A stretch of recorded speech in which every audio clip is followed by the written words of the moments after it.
E allora eccoci rientrati in studio per parlare, Ermanno, della scomparsa di Silvio Berlusconi.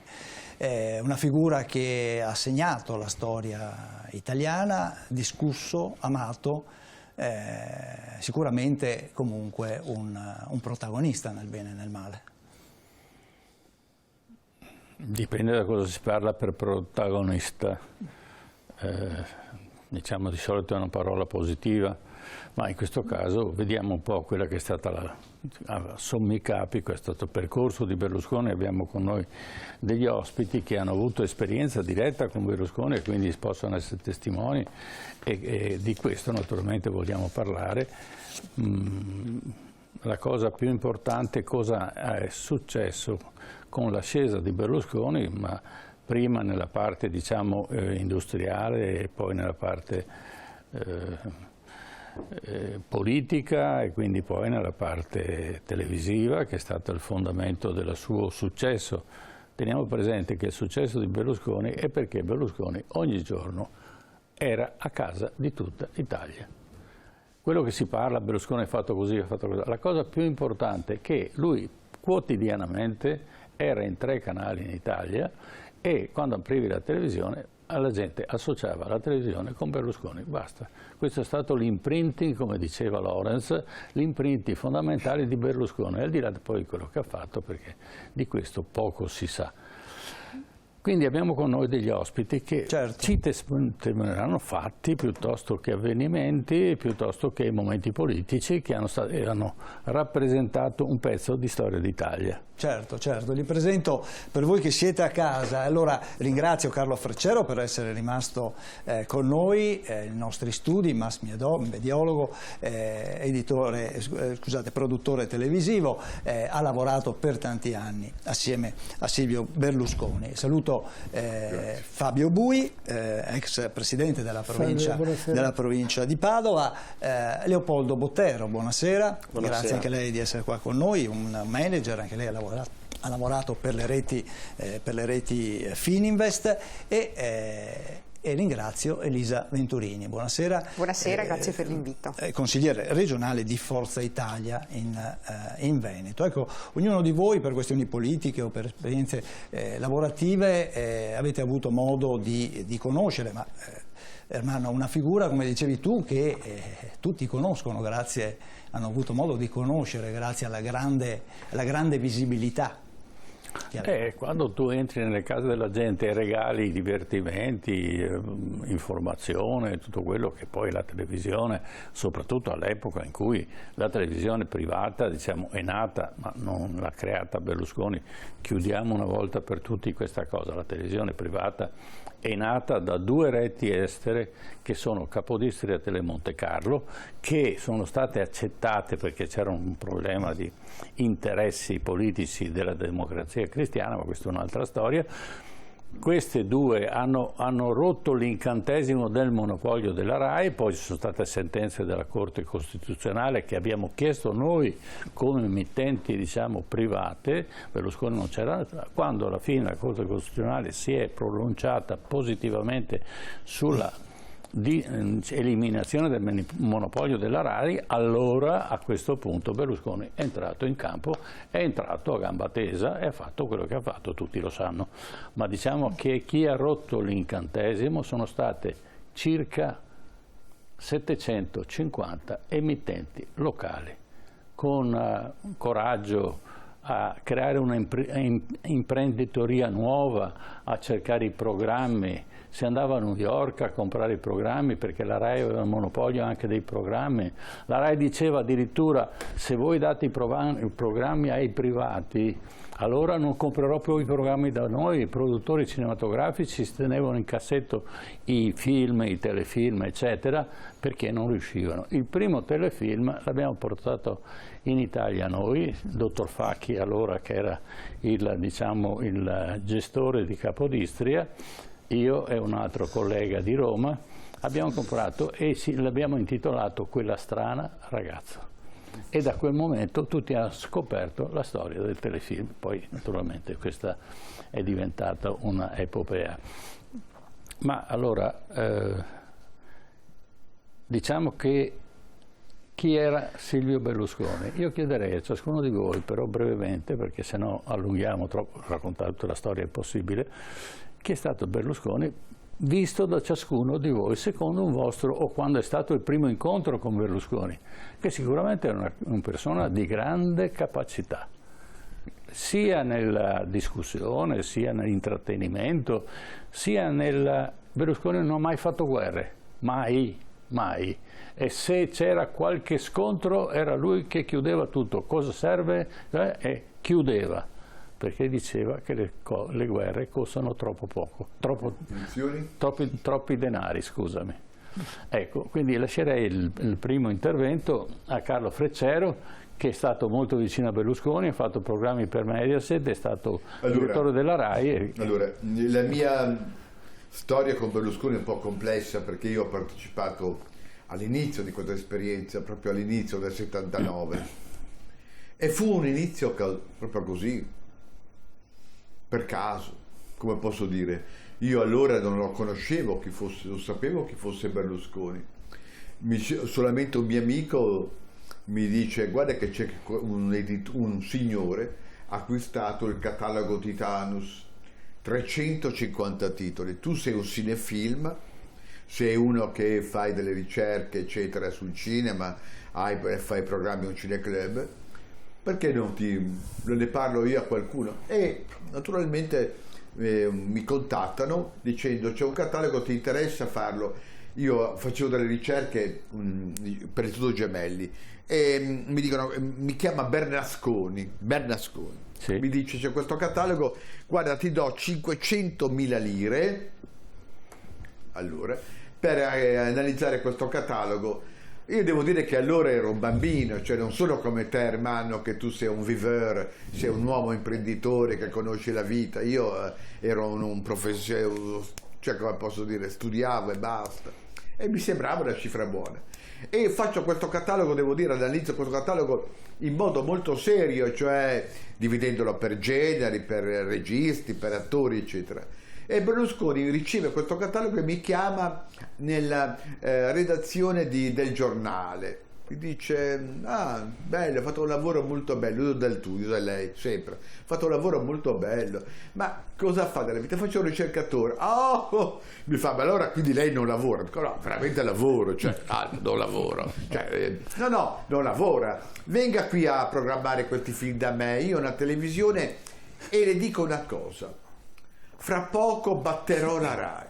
Come, cioè, io non so che televisione ha. Telemilano è una TV di un quartiere, di una città satellite, di una città molto particolare, bella, ma no, aveva la sede a Milano 2. A Milano 2, ma vedrà, venga a Milano 2, vedrà che io in poco tempo batteremo, e diventa subito noi, perché la sua capacità era di coinvolgerti, di creare empatia, di creare subito un attore molto gentile, molto suadente. Lui, cioè, come faceva audience con i programmi, lui fa audience con tutte le persone. Cioè fa audience, cioè quando ti tratta Bermano, non so se tu l'hai conosciuto, sì. Faceva audience con te, cercava certo. Di compiacerti, bene. E naturalmente vieni a programmare questi, e vado lì, attenzione, e naturalmente io programmo secondo un criterio qualitativo, te sentire, cioè secondo i film di un certo livello, cioè i prime time metto i film più importanti, eccetera. Mi dice dopo 2 settimane: va al 4º piano del Palazzo dei Cigni di Milano 2, dove ci sono 4 ragazzi che ogni mezz'ora fanno 100 telefonate, e vedi un attimo come va l'andamento dell'audience. Audience è la parola magica che segnerà tutta la mia carriera. Ricordatelo, spettatori, audience è la TV commerciale, è la TV generalista. E lì imparo che il criterio non è qualitativo ma è quantitativo, e a secondo diciamo così, del gradimento del pubblico il film ha successo. E quindi imparo a come funziona in qualche modo l'audience. Vuol dire che il cinema non è che il pubblico ama se è cinema d'autore, eccetera, ama se è di genere, ama se c'è azione, ama se c'è un racconto molto forte, e imparo cosa vuol dire fare televisione. L'audience è il dispositivo che determina ogni cosa e naturalmente la cosa importante è che la TV commerciale è diversa dalla RAI, cioè la TV commerciale vuole raggiungere il pubblico più ampio e in qualche modo vuol dire, cosa vuol dire più ampio? Vuol dire che abbassare il livello del messaggio perché tutti quanti possono in qualche modo comprenderlo e quindi capita tutto qua, cambia una rivoluzione totale. La RAI in qualche modo, devo dire però, come ha detto giustamente Armando, lo dico ai miei colleghi qui presenti, è vero, Capodistria e Montecarlo aprono quello che si chiama, per usare il linguaggio, il servizio, il monopolio del servizio pubblico, in cui poi dentro vanno tutte le TV private locali, esattamente.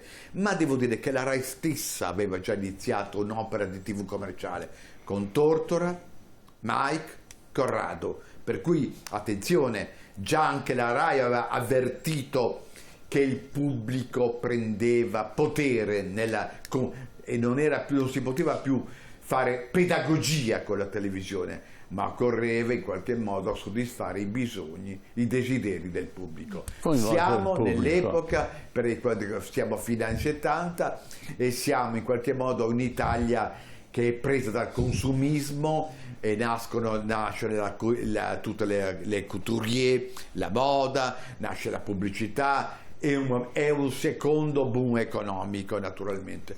L'ho spiegato bene, lo dico ai miei colleghi, è stato chiaro? Esattamente, ecco. Quindi questa qua è l'introduzione. Lascio la parola.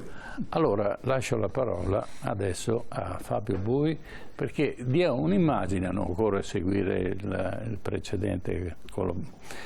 Dia un'immagine di quello che lei, come ha visto Berlusconi, se l'ha conosciuto e che impressione ha avuto da questo personaggio. Io non l'ho conosciuto personalmente, anche se l'ho incontrato varie volte nei miei mandati prima di sindaco e anche durante il mandato in provincia per impegni istituzionali dove lui parlava. Cosa mi rimane di Berlusconi? Beh, Berlusconi un imprenditore che ha fatto un successo importante, si è comportato da imprenditore, ha stravolto la comunicazione, l'ha detto bene prima il dottor Fragero, ha stravolto benissimo la comunicazione televisiva e ha influito nella comunicazione politica. Come? Oggi perché la politica in alcune parti non è più performante rispetto al messaggio che dà?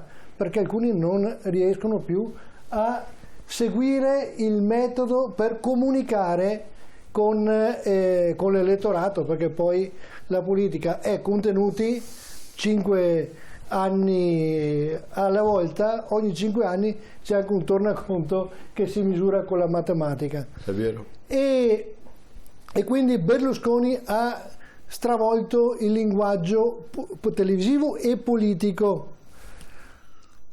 Adesso criticare il Berlusconi del linguaggio assolutamente no. Io per esempio non ho condiviso tutti i metodi e i fini del Berlusconi politico, però ovviamente è stato un personaggio che ha cambiato e con cui oggi bisogna fare i conti anche nel post mortem, nel lascito che ha dato di contenuti, ha stravolto proprio l'approccio della politica rispetto all'elettorato. Su questo non si torna indietro. Guardate che i 30 anni di Berlusconi hanno cambiato il mondo. Tutto. E hanno cambiato il nostro paese in questo. Sì.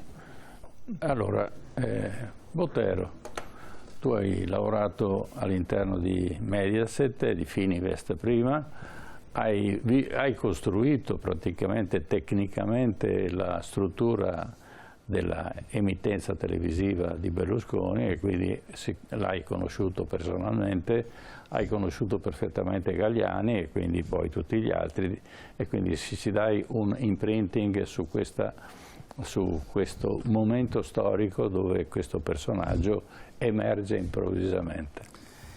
Dunque, io ho lavorato nel settore tecnico e quindi con Galliani soprattutto, e Berlusconi l'ho visto raramente, ma diciamo 2 o 3 volte all'anno minimo si vedeva, e l'impressione che ho avuto io era che lui era 3 chilometri più avanti su qualsiasi cosa si dovesse affrontare, quindi avevo una visione importante.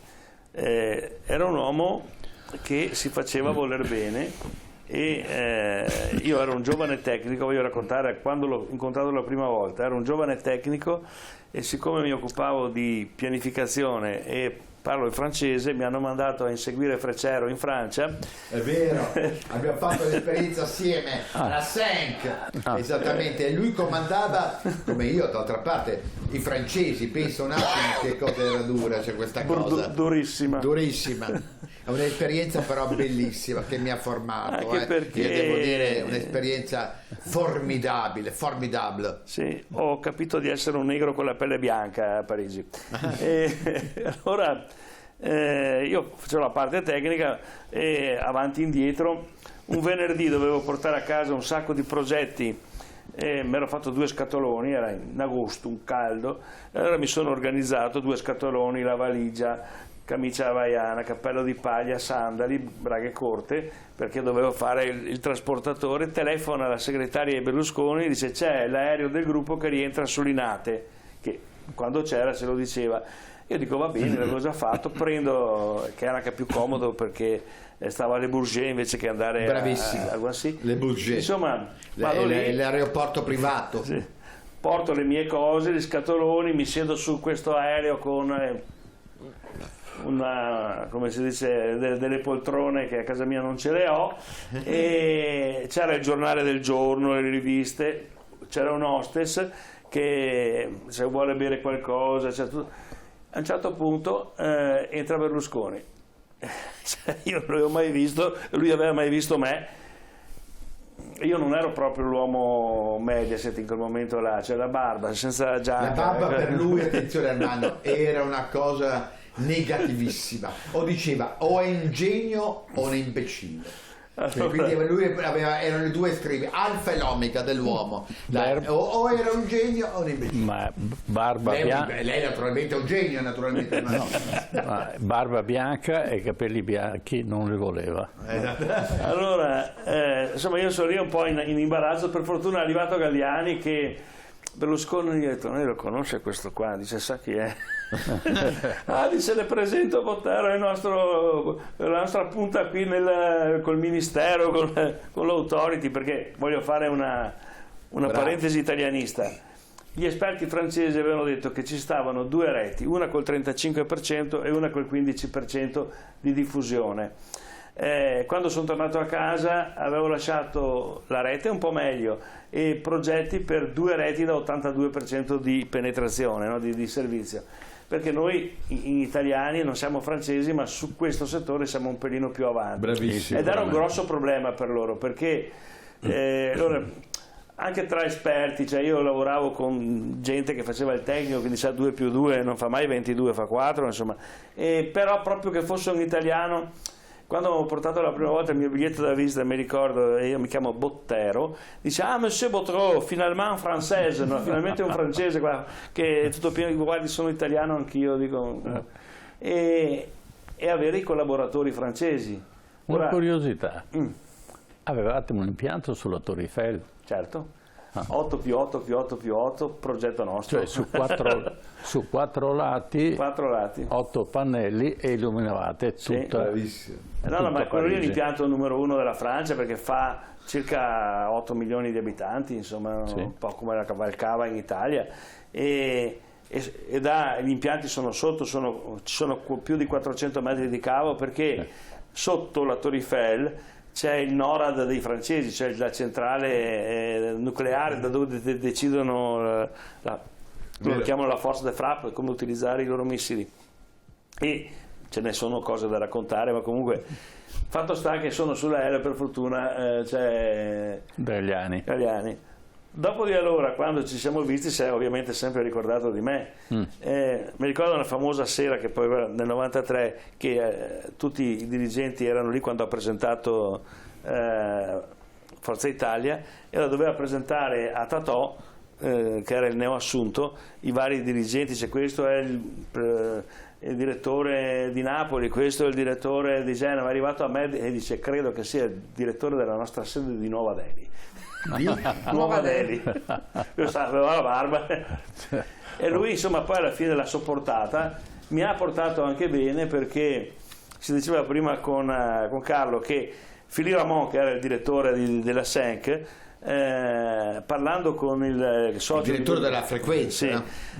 Parlando con il socio di Berlusconi, che era Ersan, ha detto: quello lì, dice, lei comunista, ha la barba, dice, sarà bravo, se no non lo teneva. Bene, Elisa Venturini, allora adesso a lei la parola sulla figura di Berlusconi, quando l'ha conosciuto, che impressione ha fatto, che tipo di politica portava avanti, cioè, ci racconti un po'. Beh, io ho conosciuto il Berlusconi politico perché io sono di Forza Italia, mi sono fatta la tessera di Forza Italia fine anni 90, il primo anno di università, però già dal 94 frequentavo l'ambiente e ho vissuto gli anni belli di Forza Italia nel giovanile, con congressi, convention, attività che venivano svolte, e quindi sono stati begli anni e anche un bel ricordo. Poi la cosa bella di Berlusconi era che riusciva a suscitare un entusiasmo che io ho visto solo per il Papa, nel senso che quando lui c'era nelle varie circostanze vedevi proprio le persone che manifestavano anche affetto nei suoi confronti, e questo per dire il grande carisma, per il quale secondo me anche è stato invidiato, nel senso che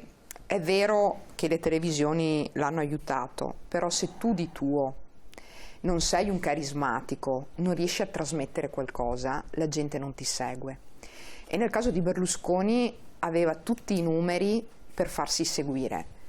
In modo particolare io l'ho conosciuto e ho avuto modo di apprezzarlo, nel senso che da sindaco, era il 2010, c'è stata l'alluvione che ha colpito il Veneto, in modo particolare il mio comune, Casalserugo. Venne Berlusconi con una parte del governo, promise una quantità di risorse che sono arrivate e con le quali noi abbiamo ristorato gli alluvionati e fatto una serie di lavori. E quindi in quella circostanza Berlusconi ha dimostrato di essere comunque un politico di parola che è riuscito a dare delle risposte al territorio. Racconto un aneddoto: in quella circostanza eravamo in sala a consigliare, eravamo io e la mia collega di Veggiano, che era sindaco, e Berlusconi disse: vi voglio alla Camera. E allora mi ricordo che partirono una serie di battute, perché poi era anche il periodo dei processi, no? Rubi, il fatto della Camera, eccetera. Però era uomo di battuta, nel senso che poi, per chi conosce ad esempio la mia storia, appunto 10 anni di sindaco, 6 anni di consigliere provinciale, io mi sono sempre presa tutti i miei voti e nell'ambito di Forza Italia veramente non mi ha regalato niente nessuno, quindi sono stata sempre molto sul territorio. Però Forza Italia mi ha dato l'opportunità comunque di fare un percorso. Sono stati anni anche difficili, soprattutto legati ai processi di Berlusconi. Se noi consideriamo che prima della sua discesa in campo non ha mai avuto un processo, ha attraversato Tangentopoli senza avere alcun tipo di ripercussione giudiziaria, nel momento stesso in cui entra politica incominciano i processi. E mi raccontavano, sono stata alle esequie a Milano, delle persone vicino alla famiglia che mi dicevano che negli ultimi 10 anni il sabato era dedicato all'incontro con gli avvocati, cioè Berlusconi tutti i sabati si incontrava con gli avvocati per definire che tipo di linea politica giudiziaria adottare nell'ambito dei processi. Questo per dire che tipo di persecuzione ha dovuto anche subire per il fatto di aver fatto anche attività politica, perché 36 processi, io penso che al mondo un capo politico non li abbia mai subiti, e questo sicuramente ha influito nell'attività politica di Forza Italia e nell'attività politica del centrodestra. Sua è stata l'idea del centrodestra che si cerca ora di portare avanti. Noi come Forza Italia adesso abbiamo il 22 di giugno il comitato di presidenza che si riunisce per definire quando sarà la data del Consiglio nazionale, per eleggere il presidente provvisorio, e poi il presidente provvisorio andrà a definire l'assemblea per eleggere il Presidente di Forza Italia. Bene, allora partiamo col primo contributo. Berlusconi, funerali di Stato. Cosa significa funerali di Stato, lutto nazionale e per chi sono previsti? Partiamo da queste domande per spiegare ciò che è stato per Silvio Berlusconi, per il quale nel Duomo di Milano si sono celebrati i funerali di Stato con tutte le polemiche che ne sono scaturite. Secondo quanto previsto dalla legge numero 36 del 7 febbraio 1987, i funerali di Stato sono riservati ai presidenti degli organismi costituzionali, agli ex presidenti della Repubblica ed ex premier, a persone che hanno reso onore alla nazione, nonché alle vittime del terrorismo. Le spese per questi funerali, come previsto dalla legge, sono a carico dello Stato e quindi dei cittadini. Berlusconi rientra nella fattispecie descritta, è stato per 4 volte Presidente del Consiglio dei Ministri nella sua lunga carriera politica. Con lui è però la prima volta nella storia che viene deciso dal governo il lutto nazionale per un ex premier, con la conseguente esposizione a mezz'asta delle bandiere sugli edifici pubblici e la sospensione degli impegni per le autorità pubbliche. Le uniche eccezioni negli ultimi 3 decenni sono stati Ciampi e Leone, che furono però anche presidenti della Repubblica. Stop senza precedenti dunque delle votazioni parlamentari fino a lunedì. Tutto si ferma per un uomo che ha segnato sì la storia della nostra Repubblica nel bene ma anche nel male. Con che occhi ci guarda il mondo intero? Sulla stampa estera scrivono di noi: mai prima d'ora un ex premier ha avuto diritto a tanti riguardi in Italia, e ancora uno spettacolo che si addice alla grande soap opera che è stata la sua vita. Quella del lutto nazionale, secondo molti, è stata una scelta inopportuna e proprio questa decisione suscita numerose critiche, soprattutto dalla sinistra. Per quanti giorni avrebbe dovuto fermarsi il paese dopo le stragi in cui furono uccisi Falcone, Borsellino e le loro scorte, sottolineano. Siamo in una fase di santificazione che credo non faccia bene all'Italia, afferma Rosy Bindi. Alcuni decidono anche di non esporre le bandiere a mezz'asta, come l'Università per Stranieri di Siena, il cui rettore ribadisce che un'università che si inchini ad una storia come quella non è un'università. Protesta anche da parte di gruppi femministi che hanno manifestato a Roma contro uno Stato, come scrivono sui loro striscioni, che si impegna a glorificare i potenti e santificare una persona che ha causato danni incalcolabili al nostro paese. Prego, allora, Elisa Venturini, una sua versione, una sua visione di questo servizio. Insomma, è tratteggiato un po' in maniera negativa, nel senso che, a parte qualche episodio che meriterebbe neanche di essere citato, perché voglio dire che un'università, una in particolare in tutta Italia, non vada a seguire quelle che sono le indicazioni che provengono dalla Presidenza del Consiglio, dal Ministero, voglio dire, uno può non essere d'accordo e può anche dirlo, però comunque ci sono delle indicazioni e quindi ci si adegua. Al di là di questo, io penso che l'affetto e comunque il riconoscimento delle cose fatte da Berlusconi in 30 anni comunque siano dei dati di realtà, al di là delle interpretazioni che possono essere date. E sicuramente è un fatto interno che forse poco capiscono all'estero, il tipo di figura che è stata Berlusconi per noi, perché effettivamente ai funerali mi aspettavo, dico la verità, di vedere magari qualche leader europeo o qualche altro personaggio magari nella storia passata che con Berlusconi ha avuto dei rapporti intensi. Sto pensando anche agli americani, ad esempio. Però evidentemente è un fatto italiano, e chi era dentro a quel Duomo si rendeva conto che era presente tutto il governo, presente il Presidente della Repubblica, c'era politici, io non ho mai visto una concentrazione così imponente di politici del passato e del presente di tutti gli schieramenti. Poi vabbè, mondo dello sport, mondo dello spettacolo legato comunque alle attività di Berlusconi. Quindi andare in questa situazione a sottolineare gli aspetti negativi, secondo me non è rispettoso nei confronti della figura di un uomo che comunque per questo Paese ha svolto un servizio, se non altro di Presidente del Consiglio per 4 volte, e comunque ci sono dei dati che attestano un'attività che è stata fatta. Va bene, allora questa è... ma in realtà Berlusconi ha usato la politica pro domo sua? Prego.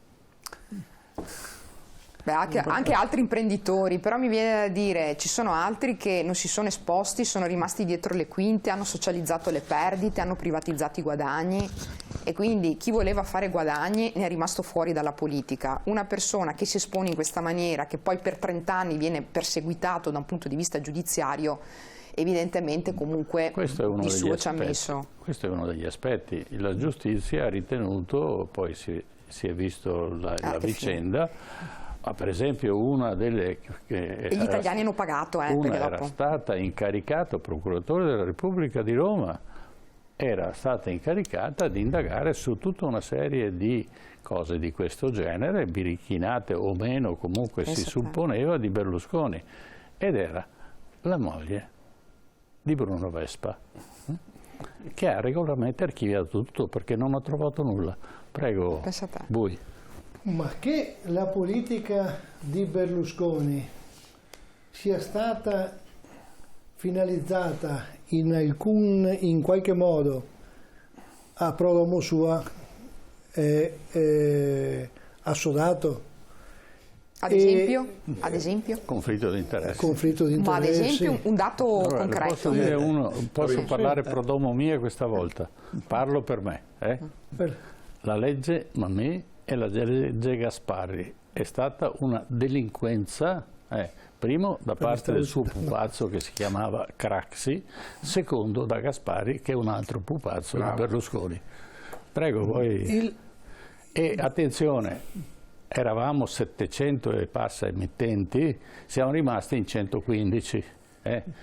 Il signor Berlusconi ha decine di frequenze che può disporre ma non le usa perché non sa cosa farsene. Ma è stato sottratto alle televisioni locali e ci hanno messo in guerra uno contro l'altro perché da 32 emittenti che c'era nel Veneto con la legge Gasparri ne ha lasciato solo 10. E naturalmente le più forti, per esempio alcune emittenti hanno 3 frequenze, altri ne hanno 2, quindi di editori veri ce ne sono solo 6. Allora direi che, se il signor Berlusconi diceva, attenzione, adesso con la nuova legge noi siamo dipendenti di Berlusconi e della RAI. Non abbiamo neanche la possibilità di trasmettere noi con i nostri impianti, abbiamo dovuto rottamare miliardi di impianti solo perché il signor Berlusconi diceva voi avete solo la possibilità di fare un solo palinsesto. La differenza qual è?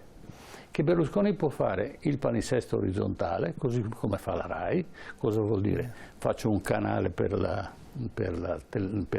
il telegiornale, faccio un canale di informazione, faccio un canale per i cartoni animati, faccio un canale di storia, faccio un canale di informazione, quello che fa tanti canali. Noi abbiamo solo un canale e lì dobbiamo mettere cartoni animati, dobbiamo mettere pubblicità. Non abbiamo risorse, ci ha tolto le risorse economiche per portare a fare informazione. Allora, quando uno si muove così e lo fa per sé, non l'ha fatto per altri, per ingordigia, portarsi a casa tutto quello che era possibile, non solo, ma perfino fornitore di programmi RAI, così ci guadagna pure là, allora direi che forse è un po' esagerato. Quindi non è una cosa, io non l'avrei mai accettato una cosa di questo genere. Io difendo tutte le altre emittenti, anche se poi lui fomenta, e lo ha fatto, un emittente contro l'altra. L'altro tema, è importante. Dopo Prego, è anche vero che non è che ci sia stato questo sollevazione. Sì, ma non è un rappresentante dello Stato, è un rappresentante di Mediaset. Non c'è stata, su questo sulle televisioni c'è stata sollevazione, però ci siamo impegnati anche io e te recentemente. Ma non c'entra niente quell'aspetto là? C'entra perché c'era anche la Fininvest che bloccava per non era assolutamente quello il discorso. L'altro tema, quello del funerale di Stato, ma cosa vuole che sia il problema del funerale di Stato a Berlusconi? Il problema è quando non lo fanno solo per Berlusconi, lo devono fare per tutti i servitori dello Stato, dal poliziotto che viene ucciso in strada al sindaco che viene ucciso perché guarda, viene previsto questo. Appunto. Il problema è poi farlo per tutti i rappresentanti dello Stato. Ma è stato premier, rientra nella casistica prevista dalla legge, Stato premier e quindi in quanto premier gli fanno il funerale di Stato. Andreotti non ha avuto la stessa. Ma è previsto dalla legge che i premier abbiano il funerale di Stato? Ciò che si chiede non è non averlo fatto per Berlusconi, benissimo. Oggi occorre dare la stessa importanza a tutti i servitori dello Stato, siano essi politici, siano essi servitori dello Stato come i magistrati, i poliziotti e tutti gli altri. Magari con un minimo di maggiore sobrietà, perché ovviamente poi un funerale non è lo spettacolo di Stato, ma è un funerale di Stato.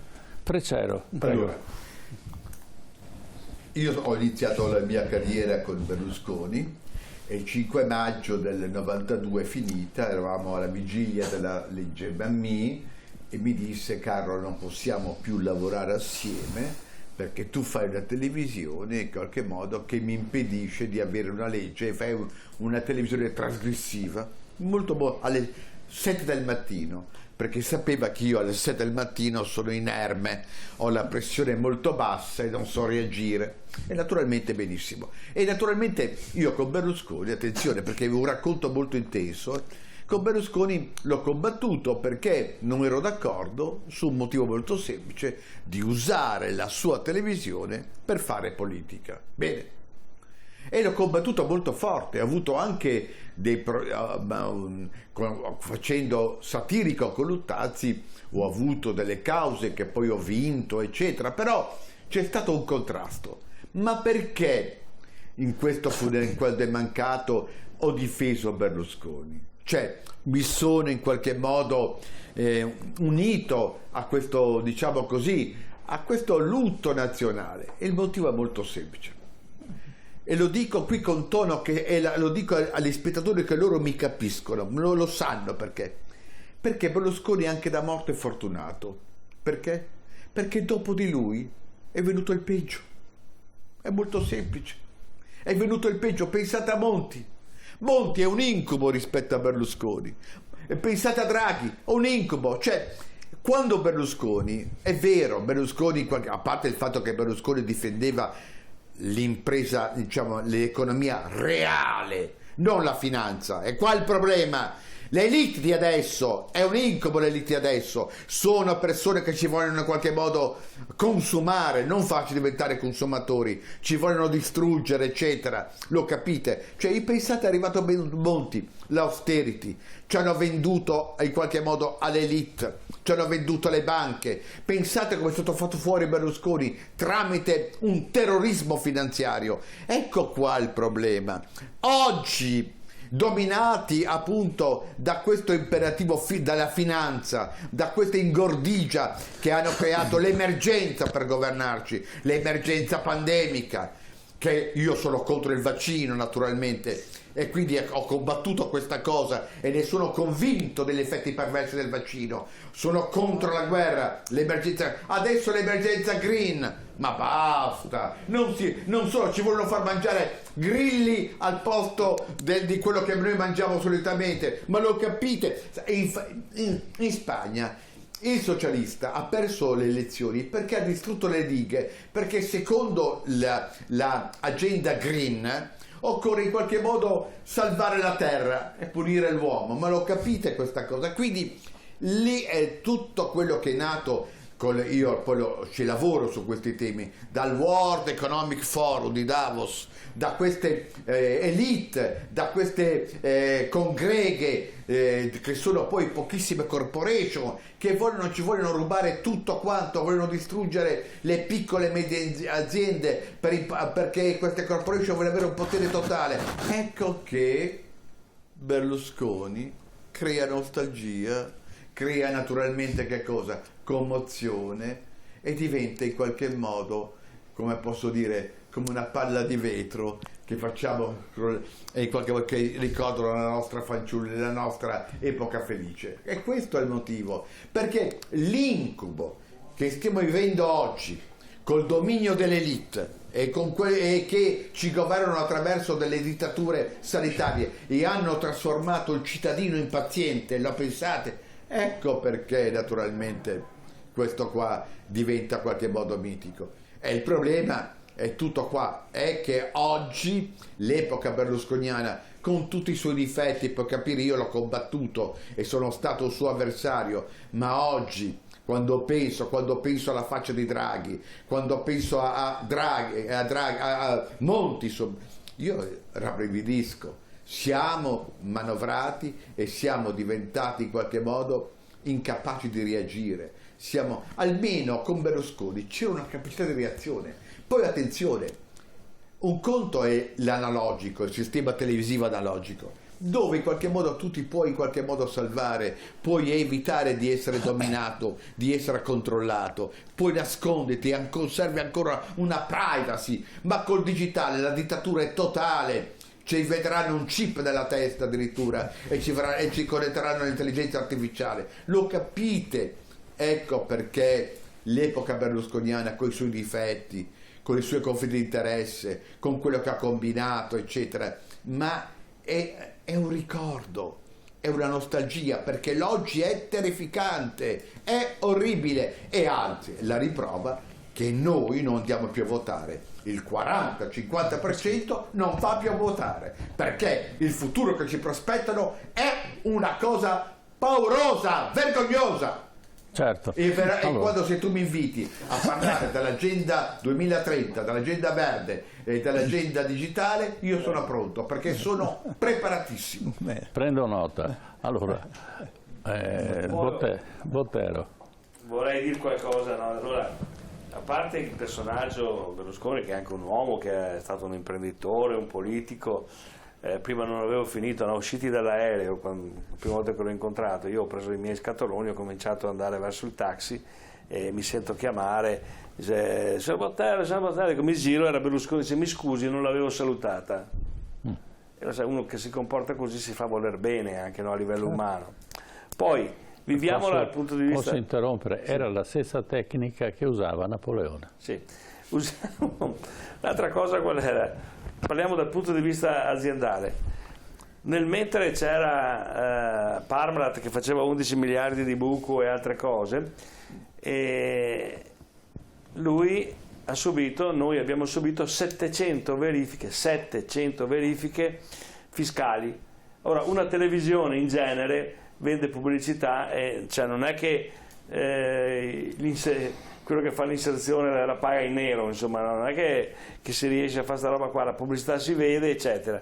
Non hanno trovato niente. Allora hanno provato altre cose e alla fine hanno cominciato a guardare sotto le lenzuola, cosa che non mi interessa e non è secondo me di grande valenza politica. Comunque, ma avevano aperto un ufficio stabile dentro Mediaset. Sì. Cioè, avevano la guardia ufficio, 360 giorni all'anno, 365. A Milano 2 aveva un ufficio stabile lì perché era più comodo per la cosa, ma sono venuti anche nelle dipendenze. È stata un'indagine che non è mai finita, è cominciata ma non è mai finita. Sì, ma perché non c'era niente, come altre cose. Io sono stato coinvolto come testimone, informato dei fatti nella questione delle frequenze, eccetera. Cioè, le cose che si fanno alla luce del sole, se tu non le capisci, fatele spiegare. Hanno sequestrato le carte al Ministero per 20 anni per non farne niente, perché hanno capito, perché secondo me il giudice ha fatto confusione su un termine tecnico. C'era l'assegnazione delle frequenze, che vuol dire assegnare le frequenze ai siti, cioè dire sul Monte Tal d'Italia ci sta questo canale con queste caratteristiche. Dopodiché questo non vuol dire assegnati a dottor Casen, vuol dire assegnato al sito. Il ministro poi, se le vuol dare a suo fratello o a un altro, fa la concessione, che è un'altra operazione. Insomma, hanno perso un sacco di tempo. Lei si ricorda che era l'epoca che il Presidente del Consiglio era quello che adesso fa l'Armaiolo, no? Siamo stati l'unica azienda al mondo che per sopravvivere ha dovuto vincere 5 referendum. Cioè hanno fatto anche quello, vincere 5 referendum, cioè anche quello, cioè la gente ha cominciato a dire: ma ce l'avete proprio su questo qua, no? Cioè tirate fuori qualcosa e ditelo, perché dover spegnere Rete 4 per non farci niente, nessuno l'ha capita questa roba qua. Quando c'è stato il momento delle frequenze, una roba un po' da specialista, c'è anche un altro attore di cui lei non ha parlato, le telefoniche, che hanno fatto piazza pulita dal punto di vista... Sì. Ma perché lo Stato ci ha guadagnato miliardi, cioè, a noi miliardi. ha dato un qualche rimborso pressappoco, invece le telefoniche hanno dovuto tirare fuori miliardi. L'ultima cosa è: le televisioni locali sono sempre state odiate dal potere centrale perché non sono controllabili al 100%. Da quando siamo nati, perché lei ricordava il 76, io lavoravo a Telecastelfranco Veneto, ci ho lavorato 6 mesi, avanza ancora 6 mesi di stipendio, ma mi sono divertito da morire. Le prime 4 televisioni che sono andate in causa a Televenezia o no? Dopo Televenezia, ma Telecastelfranco, Telebiella, Teleibea e Telefano andarono a fare la causa a Firenze con l'avvocato Porta, no? Esattamente. E vincemmo che ormai era finita, cioè il discorso è che continuavano a difendere il monopolio e mi ricordo che il giudice chiese alla RAI, dice: voi siete disturbati da queste, perché la ratio era non ci sono frequenze, dice: vi stanno disturbando? No, e allora dice: possono starci. Comunque hai ragione, hai detto una cosa bellissima, le TV locali e regionali sono complicate a difendere, la riprova che io dico delle cose che non potrei dirle sulla 7, non potrei dirle sulla RAI. Sì, ma quindi grazie. Cioè, sì, ma io allora sono ancora, non è che siano state ci sono ancora, come diceva però il dottor Casen, erano 34 la televisione privata italiana, erano 34 che si vedevano qui, adesso se ne vedono una decina, altre 2 o 3 hanno scelto altre vie, hanno dovuto scegliere altre vie. Bisogna fare una trasmissione per spiegare tutto, per spiegare quello che è successo e con tutte le cattiverie che hanno fatto. Però il problema qual è? Che la televisione locale, per quanto uno sia bravo, non riesce a gestirle tutte, no? C'è sempre qualcuno che ti scappa. Sì, ma posso dire, ma nella rete Mediaset Berlusconi veniva preso in giro dai suoi. Ma sì, ma quello era un spettacolo. Allora dico, appunto, io penso che Berlusconi, al di là di alcune circostanze dove veramente si andava ad offendere, per il resto si faceva prendere in giro da tutti, persino nelle sue televisioni. Quindi io dico, se avesse commesso queste nefandezze dal punto di vista anche del conflitto di interessi, con 30 anni di processi, con una parte della magistratura che gli stava sotto, con la Guardia di Finanza che era sempre là, con la sinistra che non perdeva occasione di inchiodarlo, secondo voi sarebbe resistito? Io sono allora io la questione che mi pongo è: ma se viene tratteggiato in questa maniera così negativa come distruttore della televisione privata, con conflitti di interessi disumani, ma alla fine in 30 anni penso che sarebbe morto e sepolto, e invece, al di là di tutto, dopo tutti questi processi, alla fine ne è venuto fuori e non gli è stato risparmiato niente. No. Niente. E dal punto di vista della televisione sono diversi. I giudici hanno sbagliato i processi. La cosa è anche questa qua, che uno quando diventa grande diventa ingombrante, no? Poi la realtà è che il monopolio è stato rotto delle piccole emittenti che non hanno saputo, non vale per tutti, ma non hanno saputo creare le syndication, non hanno saputo creare degli agglomerati per confrontarsi.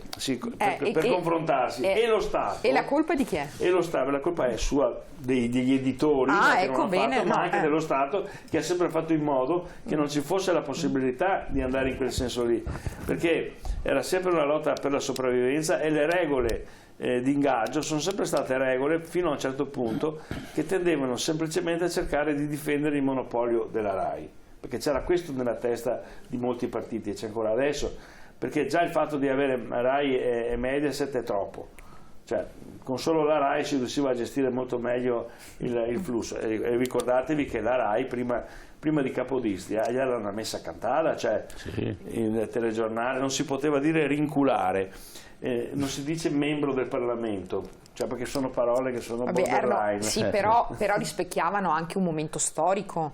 No, ne a testa di qualcuno, ma in quel periodo storico era vietato parlare di contraccezione per legge. Tu non potevi fare una riunione appunto per legge, esiste. Appunto per legge, perché il momento storico... Solo un particolare, che in RAI negli anni 60, inizio anni 70, era vietato parlare di medicina. Sì. Una trasmissione di medicina che hanno tentato di farla è stata cancellata. No, perché sennò il paziente non capisce niente, perché magari si cura da solo. Cioè questo era il livello RAI. Quando sono partite le emittenti locali, che hanno cominciato a fare il film ogni sera, perché RAI lo faceva il lunedì su Rai 1 e il martedì su Rai 2, Rai 3 non c'era ancora. Bravissimo, erano due solo. È in bianco e nero. È in bianco e nero. E il Rai 3 qui in Veneto l'hanno accesa nell'82. Perché non avevano neanche le frequenze libere per poterla andare a occupare.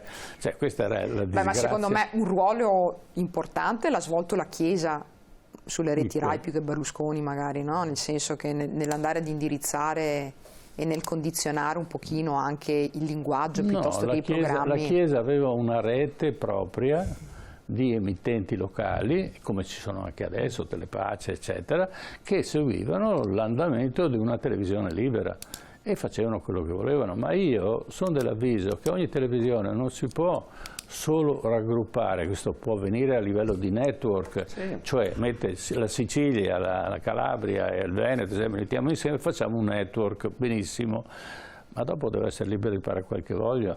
Però il signor Berlusconi aveva il monopolio della pubblicità. Allora, volete un fatterello piccolino successo qui dentro ancora nel 1986-87? La San Pellegrino ci prende come punto di riferimento per tutto il Veneto, noi coprivamo Veneto, Emilia Romagna, parte Lombardia, eccetera, arriviamo fino a San Marino, e dice è un campione per capire se i miei spot pubblicitari funzionano. E quindi vengono da noi, ci spendono allora la modica cifra di 80 milioni e noi programmiamo, a quell'epoca era una cifra mica da poco, L'anno successivo tornano, rinnovano il contratto, non mandano più lo spot pubblicitario. E io chiamo, dico, ma sta scadendo il termine, che c'era anche un termine di programmazione, cosa facciamo? No, non possiamo più fare pubblicità. E dico, e come mai? Perché Berlusconi non vuole. Se io faccio pubblicità da lei, mi caccia fuori dalla programmazione di Fininvest e mi caccia fuori da tutti i giornali che ha. Quindi, scusi, e hanno pagato. Per fortuna, ma questo era il metodo dove la rappresentante andava, noi siamo il governo, avete bisogno di qualcosa, quanta pubblicità ci date? E questo era, e giustamente, no? Allora, tu parlavi prima di Parmalat e di Tanzi. Se Tanzi non era così stupido di mettersi da parte e si metteva in politica, che era già in politica, ma ormai c'era Mani Pulite e tutto il resto, quindi è fallito per questo motivo. Se andava in politica si salvava. Ma insomma, non penso proprio. Scusi, io Tanzi l'ho conosciuto. Ma non è un salvacondotto fare politica? Perché se noi vediamo Berlusconi è proprio l'esempio tipico. Lui è entrato in politica e da quel momento ha incominciato ad essere seguito da un punto di vista giudiziario. Io parlo solo di fatti. E basta. Ogni commento mi astengo, poi chi vuole tirare conclusioni lo tiri. Passiamo al terzo contributo? Passiamo al terzo contributo. Allora, che cosa lascia Berlusconi? Cosa ci ha lasciato? Nella settimana in cui l'Italia ha detto addio al premier più longevo della sua storia repubblicana, quello che rimane è una lunga serie di interrogativi. Che eredità abbia lasciato Silvio Berlusconi alla politica? Dove andrà a finire il suo partito, Forza Italia? Semmai avremo risposte sui fatti di sangue e di sospetti della storia italiana ancora oggi avvolti nel mistero. Oggi però noi vogliamo chiederci e chiedervi anche un'altra questione: quale sia l'eredità culturale e sociale dell'uomo e del politico? Che cosa lasci Silvio Berlusconi alla nazione e soprattutto al suo sentimento popolare? L'uomo che ha sdoganato Forza Italia e che nell'ordine ha poi realizzato il Polo della Libertà, la Casa della Libertà e il Popolo della Libertà, l'ha fatto con una stranissima forma di libertà che per gran parte del proprio percorso politico e imprenditoriale è coincisa con il disprezzo delle regole e delle leggi, ovviamente. Vai tu adesso a spiegare ai cittadini che compongono lo Stato quali siano i limiti, i confini netti oltre i quali la libertà propria lede quella di altri cittadini oppure dello Stato stesso, se persino chi lo guida se ne fa beffe. Esistono sempre due modi di intendere la libertà di fare qualcosa, di poter fare, quindi, cioè avere la forza di fare, e la libertà cioè libertà dalle regole, dai legacci, eccetera, eccetera. È chiaro che con Berlusconi la seconda parte è stata più rappresentata in politica. Abbiamo avuto una serie di allentamenti dei controlli classici del sistema democratico, una libertà come meccanismo individualista, cioè come meccanismo in cui la competizione vince su forme di collaborazione, di patto sociale che sistemano in precedenza. Lo Stato ha bisogno delle tasse per provvedere alle esigenze di tutti i suoi cittadini, eppure nella storia italiana ci sono fior di esempi, dal più grande al più piccolo, che sulle spalle dello Stato hanno vissuto evadendole, le tasse. Le vicende di Berlusconi hanno insegnato all'Italia quindi due lezioni: che il grande evasore pagherà comunque, anche se beccato con le mani nel sacco, molto meno di ciò che lo Stato originariamente pretendeva, e che il piccolo evasore diventa la vittima e l'impresentabile un perseguitato dallo Stato stesso. Un insegnamento che la destra di oggi ha imparato alla lettera. Banche, frodi sull'IVA, non il piccolo commerciante al quale vai a chiedere il pizzo di Stato perché devi fare caccia al gettito più che lotta all'evasione. In queste parole, pronunciate dalla Premier non in una città qualunque ma a Catania, in quella Sicilia in cui il pizzo gli abitanti l'hanno subito e lo subiscono, sulla loro pelle c'è parte dell'eredità politica e sociale di Berlusconi. Un'eredità che economicamente ha un altro aspetto da considerare. Berlusconi si è proposto come il primo vero liberale della storia d'Italia, colui che in nome del libero mercato era riuscito a combattere un gigante come la TV pubblica, garantendo a tutti il pluralismo. L'ha fatto però compiendo con le proprie aziende tutto ciò che il libero mercato non è: lo scavalcamento delle leggi, la scrittura di norme a proprio ed esclusivo vantaggio, lo schiacciamento di ogni competitor a qualunque costo. Il problema è che quando impari che questo meccanismo è un modo per fregare l'imprenditore che invece rispetta le regole, per fregare il vicino che ha condizioni economiche peggiori, cioè l'interesse personale privato che va oltre le regole della Repubblica. È un elemento sicuramente deteriore, soprattutto anche a livello internazionale. La ricerca assoluta dell'autenticità e il rifiuto delle regole poi porta anche a delle perdite di reputazione, non soltanto delle perdite di consenso interno.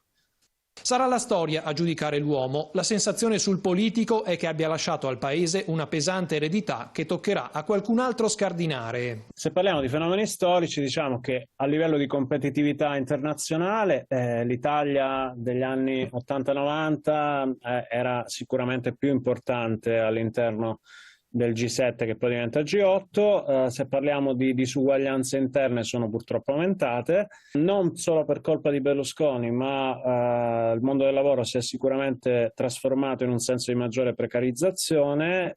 In meglio sicuramente c'è stata una progressiva ammodernamento di alcune strutture, non si vuole negare questo, però l'impressione è che molte volte, soprattutto con i governi Berlusconi, la ricerca pura del consenso abbia in qualche modo subissato la ricerca di soluzioni a lungo termine. Questo è il classico meccanismo del populismo. Ecco, prego Fabio Bui. Beh, posso dissociarmi, cioè, sembra la rappresentazione del maligno, no, di Berlusconi, cioè a 3 giorni dalla morte. Io resto esterrefatta da come è stato dipinto. Cioè, anch'io rimango, il maligno sembra. Anch'io rimango esterrefatto. No, non è vero, guarda che ha detto una cosa molto importante, ha detto che con Berlusconi l'Italia era ancora una potenza molto importante. No, ma gli ha dato del ladro, dell'evasore, del farabutto, di quello che non ha rispettato le regole. Sono rimasta interdetta. Non fermarti veramente alla difesa. No, però ha detto nel sentire il servizio sono stati usati di quei termini. Due cose. Berlusconi ha due momenti fondamentali. È analogico, lo dico questa cosa perché è molto importante, cioè ha imposto la TV generalista commerciale, e questa è una cosa molto importante. È una cosa, cioè, ed è contro le piattaforme, cioè la TV generalista commerciale è l'alternativa al digitale delle piattaforme. Quindi questa cosa, ed è una cosa italiana, il figlio sta costruendo un network diciamo europeo, non so se ce la farà, ma comunque questa è un'eredità fattuale. Seconda cosa, Berlusconi appartiene ancora in qualche modo all'economia reale. Cosa vuol dire? Perché l'economia reale vuole che il cittadino sia un consumatore, e quindi in qualche modo vuole che l'economia reale vuole che ci siano, che il cittadino, che il consumatore abbia le possibilità di consumare. Quindi altra cosa fondamentale. E devo dire che il periodo degli anni '80, perché noi parliamo del politico, ma in verità si forma tutto quanto il berlusconismo degli anni '80 e '90, è una cosa, anche questa, molto positiva, che la finanza distruggerà.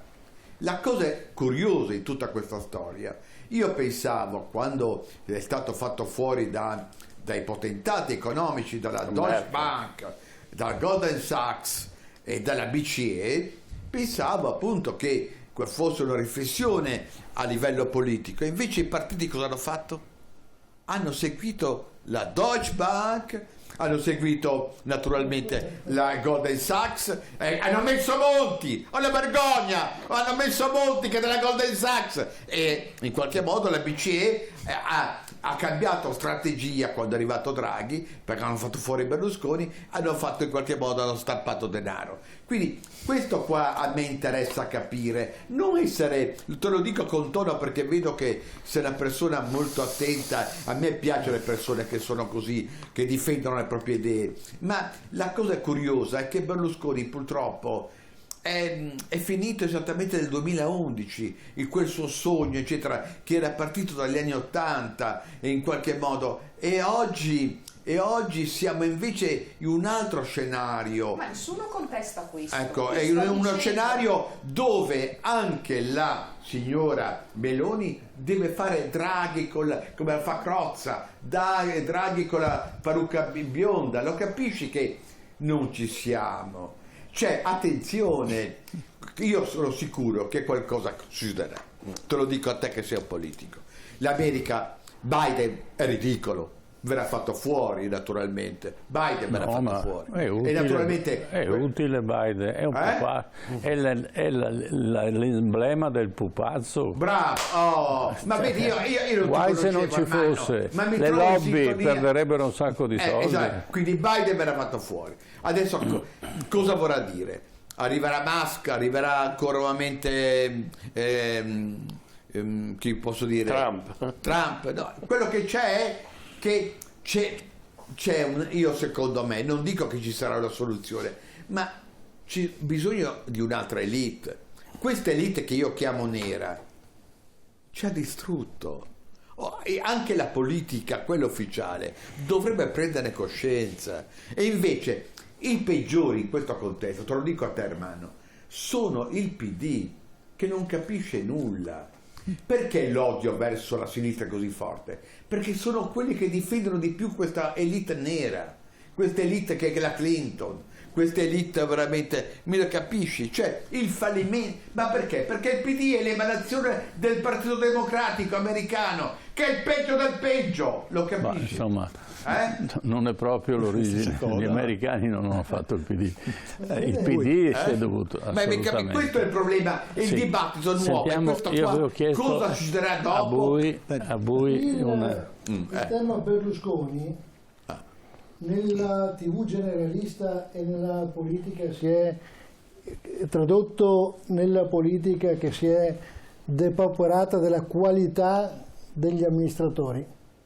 Oggi abbiamo più imbonitori che amministratori. Non c'entra mica Berlusconi? È nel criterio della scelta degli amministratori. Noi arriviamo dai voti del territorio.